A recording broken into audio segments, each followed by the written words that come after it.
throw the briefcase in the back seat, and I'd lay my head up against the steering wheel, and I would bawl like a baby. I'd just cry, and I'd say, "Dear God, if you could do that for that guy, you could do this for me."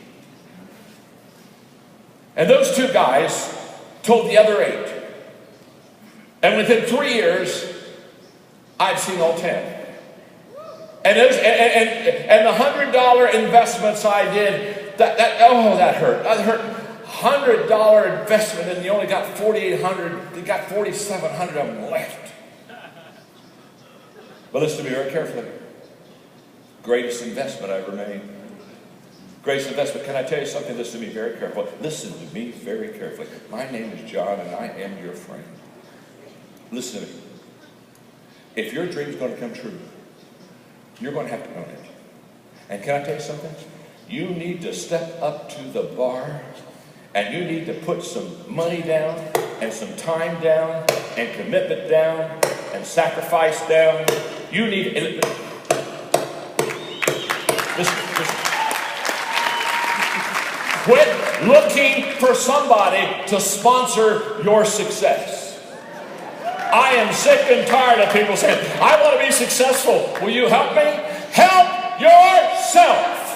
Bet on yourself. Listen.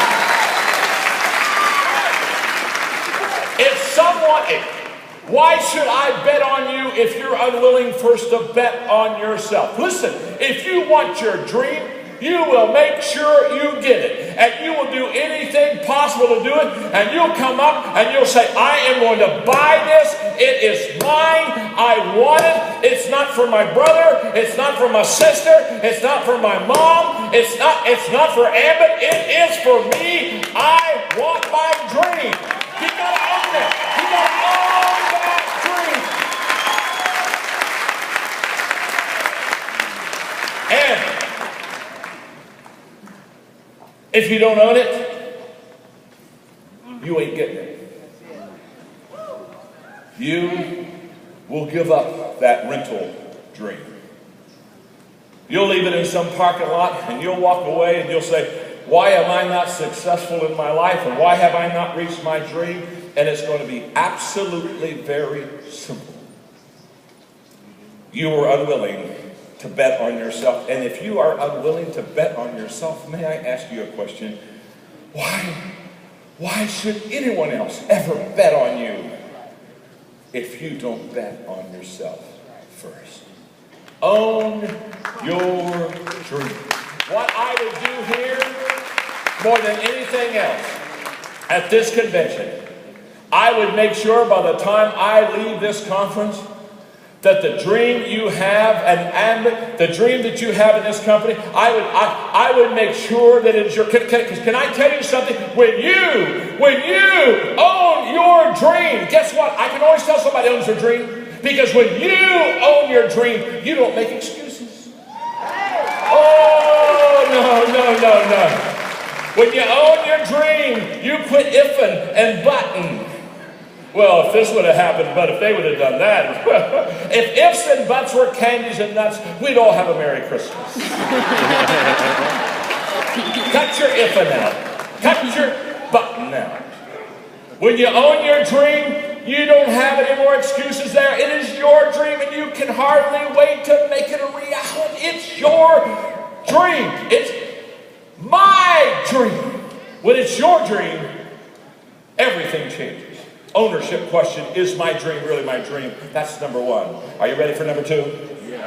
Look at your neighbor and ask them if they're ready for number 2. Number 2. They're ready. Hey, look back at him. Look back at him and say, if you don't own number 1, you're not ready for number 2. Hey, look back at him. Look back at him and say, if you don't own number 1, you can go to the bathroom right now. The others won't matter. Go take a bathroom break. Hey, go join another company and mess them up. Absolutely.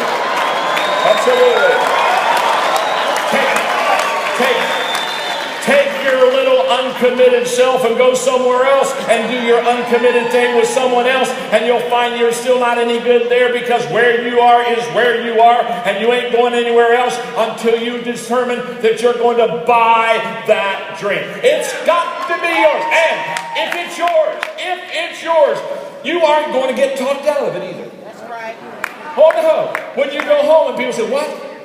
What are you doing? What's this thing? Energy? What? That's the dumbest thing I have ever heard. That's so stupid. Remember this, when you go home, average people want to cool you off. You understand that, don't you? People who have never done anything would like to help you do nothing. They'll serve you well. They will help you be mediocre just like them.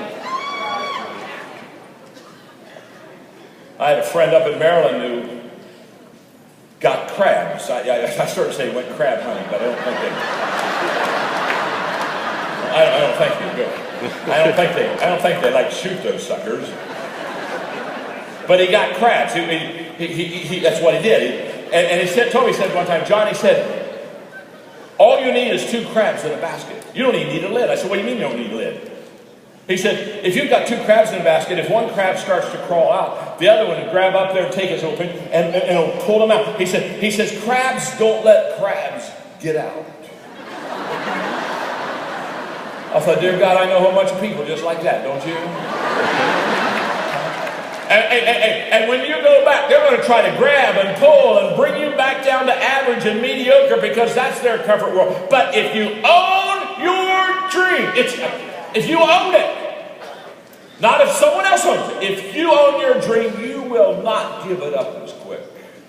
Question number 2. You ready? Question number 2 is the clarity question. Now, the clarity question just asks, is my dream clear? Can I see it? You see, if I can't see it, I can't achieve it. I've got to know what this dream looks like. One of the wonderful things they do here at Ambit is they do their very best to kind of lay out the journey and kind of help you with, here's how you can be successful. And you've got yellow jackets that come around and they kind of say, look, here's how we've done it, and this is what works. And you can follow the leader, you can follow the model, you can follow the example. It goes back to Brian again in his phone telemarketing thing, and the whole issue of calling on Sunday nights and getting them all. Okay, so you've got this dream, and it has to be clear. Now, when you start the dream, you don't see everything. So when I say clarity, I don't say you have to see the whole dream, but you have to see something. You have to see something. There has to be something about this company. There has to be something about Ambit. There has to be something that you see it, you say, oh my goodness, I like that. And what's wonderful about clarity is, as you go towards the dream, as you get closer, it becomes more clear. It becomes expansive. So the dream unfolds. But you've got to see it in the beginning. It has to be clear. When our family gets together, when we take these 8-10-day deals, vacations, my wife Margaret loves to get a bigger table than this, and put like 1,000-piece puzzle on it. And the kids love it. Everybody loves it but me. And what they do is during the week, they'll come and spend an hour, they'll come around, they'll just keep putting the pieces together. Their goal is, by the time they're done 8, 10 days, whatever, to have the puzzle put together. And everybody gets excited about it, and they all do, and they don't really involve me. Well, they do involve me, not in helping the puzzle, because you see, the big puzzle has a picture. And so sometimes they'll say, Dad, come on in the room and just hold the picture for me. So I'll go in, and they're working on the puzzle, and I just hold it up. I'm the Vanna White of the family. And I'll hold the picture. Now, and guess what they do? What do they keep doing to start putting the puzzle together? They keep looking at the picture. The picture, they keep, you see, here's what has to happen. The clearer the picture, the quicker you put the puzzle in.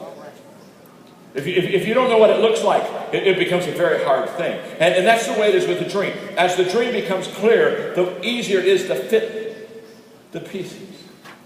And what's beautiful about clarity of a dream is clarity of a dream helps you and I prioritize what we're going to do.